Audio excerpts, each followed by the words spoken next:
Voilà, les résultats prévisionnels 2023 en céréales.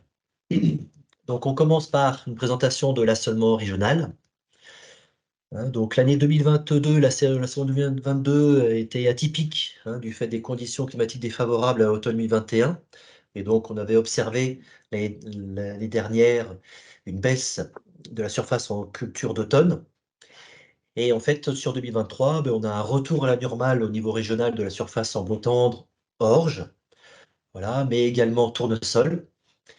Et donc, il y a eu un recours à moins de cultures irriguées cette année, du fait des restrictions d'irrigation qui avaient lieu au printemps, voilà, avec une baisse de la surface en maïs, voilà, mais également une baisse de la surface en soja. Alors qu'au niveau de la culture de soja, on aurait pu s'attendre à aussi un maintien ou une augmentation, comme c'est une culture qui demande peu d'intrants au niveau des engrais. Et également une baisse de la surface en maïs semence du fait des restrictions en eau. Donc vous avez les surfaces pour 2023 estimées, elles viennent de la DRAF, voilà, avec les surfaces en moyenne quinquennale et l'évolution par rapport à 2022. Les rendements, cette année, les rendements ont été au rendez-vous, surtout pour les cultures de printemps. Donc pour les cultures d'hiver, en haut, voilà, l'année dernière, on a vu des rendements qui étaient moyens bas, et pour cette année, on a des rendements qui retrouvent la norme, ou du moins la moyenne, la moyenne quinquennale, on a l'évolution des rendements 2022 et 2023, donc une stabilité en blé dur, en orge et en colza, et une hausse au niveau des rendements du blé tendre, voilà. Et au niveau des cultures de printemps, on a de très bons rendements qui sont supérieurs à la moyenne quinquennale, on le voit pour le tournesol, pour le maïs irrigué, mais également pour le maïs en sec et pour le sorgho, du fait des bonnes conditions climatiques sur la période estivale. Au niveau économique du marché des céréales, alors cette année, depuis 2 ans, en fait, on a un bilan mondial des céréales légèrement excédentaire, et les années précédentes, en fait, avant 2019, voilà, on avait une période de déséquilibre, c'est-à-dire une consommation qui était supérieure à la production, 2019, 2020 et avant. Depuis plusieurs années, la récolte mondiale continue de progresser plus vite que la consommation. Et donc, ce qui fait que sur cette campagne 2023-2024, les stocks mondiaux se sont consolidés et sont les plus élevés de l'histoire, ce qui apporte une sécurisation de l'approvisionnement mondial. Après les craintes de pénurie suite à la guerre en Ukraine. Ensuite, deuxième élément, c'est que suite à la guerre en Ukraine, Russie en 2022, sur 2022 et 2023, il y a des logistiques de remplacement qui ont permis les exportations du bassin mer Noire. Voilà.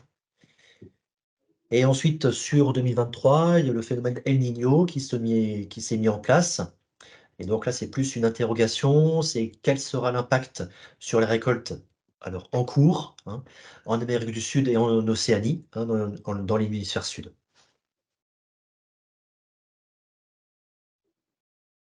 Et donc, ceci entraîne un reflux généralisé des cours des céréales. Sur ce graphique, on a l'évolution des cours des principales céréales de juin 2022 jusqu'à l'automne 2023, avec en marron le blé meunier, en rouge le blé dur, en vert le maïs et en jaune le tournesol. Donc on a vu des cours des céréales qui avaient commencé à augmenter sur 2020, pour les céréales et le tournesol, et à l'automne 2022 pour le blé dur, voilà, qui avait fortement augmenté au printemps 2022, voilà, du fait de la guerre en Ukraine. Et donc on voit sur 2023, que les cours refluent, hein, pour l'ensemble des céréales, voilà, et qui retrouvent un niveau légèrement supérieur au cours de 2020. Seuls les cours du blé dur se maintiennent ou baissent plus légèrement que les autres cultures. Depuis 2000, les cours des céréales, on constate sur les cours des céréales des fortes variations, en 2003, en 2009, 2012. et après chaque, variation à la hausse, les cours sont redescendus, hein, mais historiquement depuis 2000 sur un palier toujours légèrement supérieur au prix avant la hausse. C'est ce qu'on constate encore sur 2023. Un focus sur le blé dur et sur le sorgho. Le blé dur qui est une production historique en Occitanie. Donc sur 2023, on observe une faible production française. Sur le début de campagne, la Turquie, qui est cette année le premier producteur mondial de blé dur, hein, avec plus de 4 millions de tonnes, hein, devant le Canada. Donc à exporter sur le début de campagne en attendant la récolte canadienne. Et donc l'offre mondiale reste limitée, hein, ce qui soutient les cours et le blé dur français s'écoule. Au niveau du sorgho, qui est une culture, qui s'adapte aux températures, élevées, hein, et qui est mieux adaptée à des températures chaudes et qui, par rapport au maïs. Voilà et beh, en fait, on observe au niveau de la région, une superficie annuelle stable, hein, depuis plusieurs années, entre 20 000 et 30 000 hectares, hein, avec un pic de 33 000 hectares en 2020 et de 26 000 hectares en 2021, hein. Donc cette culture, les surfaces ne se développent pas en Occitanie, pour l'instant, jusqu'à présent. 2 éléments qui peuvent expliquer cela, c'est que la récolte rentre en concurrence avec le tournesol, le soja et le maïs, ce qui nécessite une organisation logistique, que ce soit au niveau des producteurs, au niveau de la récolte et également des organismes stockeurs pour les silos, au niveau des silos. Et puis il y a également, aussi, ce qui est très important, une filière à construire, à consolider. Au niveau du contexte oléagineux, il y a un balancier, une balance entre des éléments de lourdeur et des éléments de tension. Les éléments de lourdeur, c'est-à-dire offre supérieure à la demande. On observe une forte disponibilité en France, en Europe et en Ukraine, hein, puisqu'on a eu une très bonne production en tournesol avec une récolte record en France et une bonne production française et européenne en colza. Et la consommation européenne est normale. Et des éléments de tension ailleurs dans le monde, c'est-à-dire que la demande est supérieure à l'offre, avec au niveau du soja américain des conditions climatiques de septembre qui ont impacté la production. Le canola canadien, qui est l'équivalent du colza, avec une production inférieure aux années précédentes. Et au niveau Amérique du Sud et Asie, eh beh, les conditions climatiques de l'automne impactent la production à venir. Voilà, donc quel sera l'impact d'El Niño sur les productions de cet hémisphère? Au niveau du maïs semence, 2023 est marqué par une excellente, récolte, hein, en termes de rendement, hein, après une, très, très mauvaise récolte en 2022. Vous avez sur le tableau en haut l'évolution des surfaces, hein. Les surfaces avaient augmenté entre 2019 et 2022, hein, du fait de la demande des semenciers et elle a été réduite en 2023 en Occitanie et en France, hein. En Occitanie, on observe une baisse des surfaces de 12, hein, qui est très variable selon les départements, selon les disponibilités en eau qu'il y avait en fin d'hiver. Donc la DRAF relève par exemple des baisses de surface de 30 en Aude et en Ariège, de 20 en Haute-Garonne, de 10 en Tarn-et-Garonne et une stabilité dans le Gers et les autres départements occitans. Et donc ce qui fait que les semenciers ont cherché des surfaces ailleurs en France, dans les Landes, le Lot-et-Garonne et également à l'étranger. Voilà, malgré le dôme de chaleur de fin août, donc on a une très bonne année en termes de rendement, avec, des atteintes des rendements de référent entre 95 et 110 du rendement de référence. Et dans le même temps, il y a eu une augmentation de la rémunération de base pour prendre en compte la hausse des coûts de production, engrais, main-d'œuvre et les cours du maïs grain. Pour 2024, les prévisions, qui sont envisagées, une baisse des surfaces en 2024, hein, puisque les stocks se sont reconstitués, hein, donc les semenciers devraient mettre en place moins de surface. Et ensuite, avec les négociations qui s'ouvrent, cette filière qui s'ouvre, il devrait y avoir une prise en compte de la baisse du prix des engrais et du cours du maïs conso. Hein, et donc quel sera l'impact sur la rémunération du prix de base des producteurs? Et donc tout ça, nous avons compilé toutes ces éléments de conjoncture dans nos hypothèses de prix. Vous le voyez dans le tableau, hein, donc nous partons sur des hypothèses de prix, sur 3 hypothèses de prix, hypothèse mini, moyen, maxi, voilà. Avec en fait un retour à des prix au niveau des récoltes 2020 et 2021. Finalement, l'année 2022 avec des prix élevés a été une exception au niveau des prix. La caractéristique sur 2022, la récolte 2023, c'est que contrairement à la récolte 2022, les acteurs ont peu contractualisé avant la récolte. Voilà. Ils attendaient sûrement l'hiver dernier des prix plus élevés puisque ils avaient acheté des engrais chers. Mais finalement, les prix n'ont fait que refluer depuis l'hiver dernier. Et aujourd'hui, voilà, depuis cet été, les prix des céréales sont relativement stables et on ne voit pas de perspective de hausse. Donc, ce qui fait que nous avons pris peu d'écart de prix entre les hypothèses mini et les hypothèses maxi.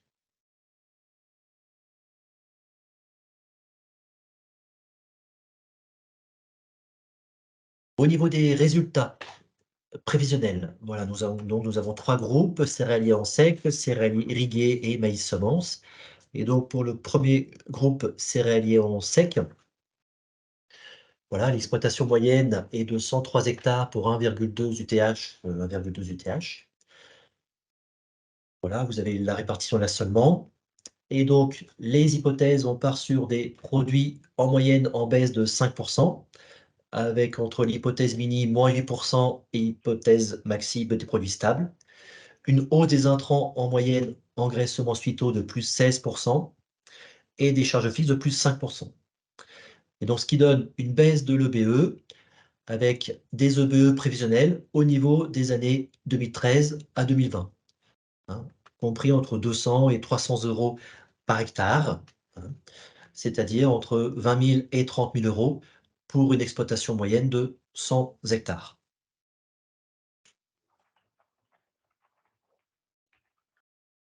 Au niveau des céréaliers irrigants, voilà, on observe également la même évolution, voilà, avec une baisse plus importante de l'EBE que pour les céréaliers en sec, hein, et des EBE prévisionnels compris entre 150 et 300 € par hectare, également au niveau des années 2013 à 2020. Les céréaliers irrigants, potentiellement les EBE vont baisser plus fortement que les céréaliers en sec. On s'est posé la question, ça peut s'expliquer par, un niveau de charge opérationnel et niveau de charge de structure plus importante pour ce système. Et donc quand on a des produits qui baissent en valeur absolue, et automatiquement, potentiellement, ça fait baisser l'EBE de manière plus importante en valeur absolue, hein. Donc c'est ce qui peut expliquer cette forte baisse des résultats de ce système. Après également, des résultats très, très bons, une très bonne rentabilité sur les récoltes 2021-2022.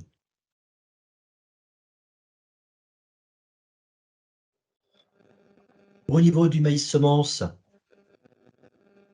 on prévoit une baisse de l'EBE, mais qui sera fortement corrélée à la baisse de surface, hein, puisque vous voyez que dans notre hypothèse maximum, on pourrait aller sur un EBE stable dans l'hypothèse optimiste, à une forte baisse de l'EBE dans l'hypothèse pessimiste, hein, avec des produits compris entre 0, stabilité des produits, moins, alors en moyenne, moins, c'est pas très compréhensible là, donc vous voyez l'évolution des produits, une hausse des intrants de 10% et une hausse des charges fixes de 5%. Voilà, oui, c'est moins 3% dans l'hypothèse pessimiste, baisse des produits de moins 3% dans l'hypothèse pessimiste, stabilité dans l'hypothèse moyenne et plus 5% dans l'hypothèse optimiste.